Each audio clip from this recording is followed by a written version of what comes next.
Hello, my name is Bruno Deschayes and I'm the designer of this website, and it is my pleasure to take you through this guided tour.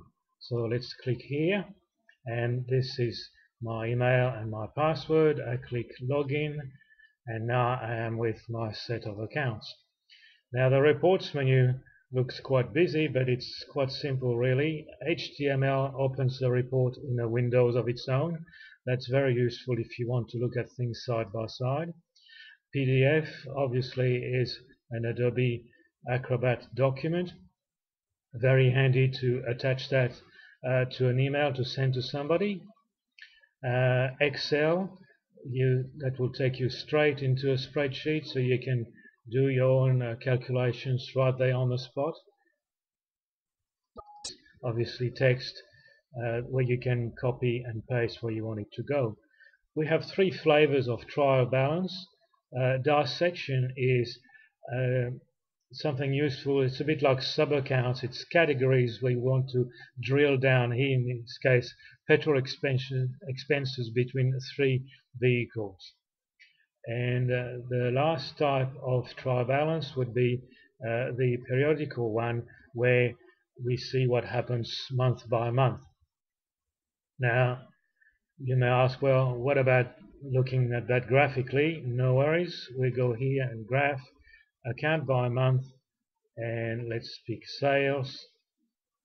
There we go, bar chart, and we've got our monthly sales. No doubt you want to laminate that and stick it on the wall. Okay, other reports. We have the source and appropriation of funds, which kind of interesting because it tells you who finances what. Some accounts are a source and others are an application of funds, and you may discover things you didn't know.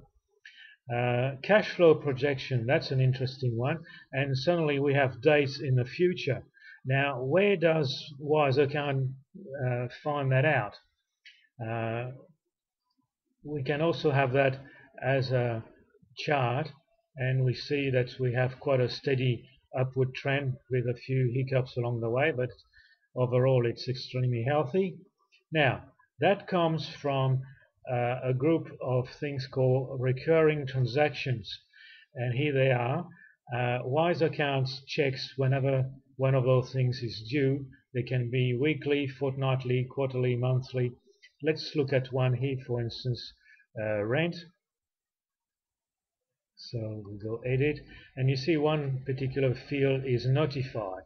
Now let's say you away on a business trip, away from home, away from the office, and you don't have any idea whether a particular expense is going to tilt your credit card limit and put you into an embarrassing situation. Well, with WiseAccounts, all you have to do is check your mailbox to get out of those pesky situations. Now the maintenance menu is where you can fix things that went wrong. So let's say we want to get rid of those transactions on the 12th of April. We click there, we say delete, and now it tells us that the ledger is out of balance by $50. Well, the reason is we didn't remove the second part of the double entry, so this is what we do now here, and now it's all correct. Another thing that's useful, especially if you have to search for a pin in a haystack, is the search transactions. You can search on just about anything. Let's say garage, if we want to look at comments, and yes, we can find something with text.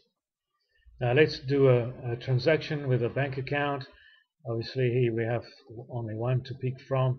We are presented with a list of transactions that are already there in case we were about to enter something twice by mistake.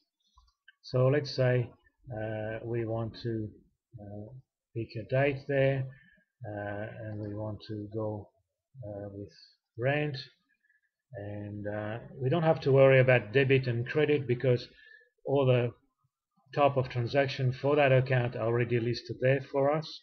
And let's say the amount is $250, post, And if we go back to maintenance and see what has happened, because I left the command field blank, it actually used it to swap the account name so that it's very easy. See, I've got rent going to check account and check account going to rent. That's very easy to follow through afterwards. Another transaction that's very useful is a batch. We'll take, for instance, the case where you use a cash out in a store. So let's use our bank account, and let's say it's minus $135, and let's say it's supermarket, and let's say the date was the 16th, and we say post. Now we click another transaction. Let's say we had $35 for some batteries,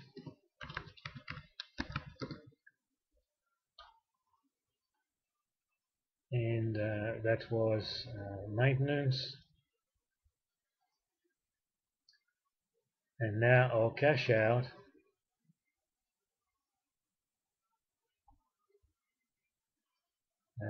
that would go into petty cash, and that was $100.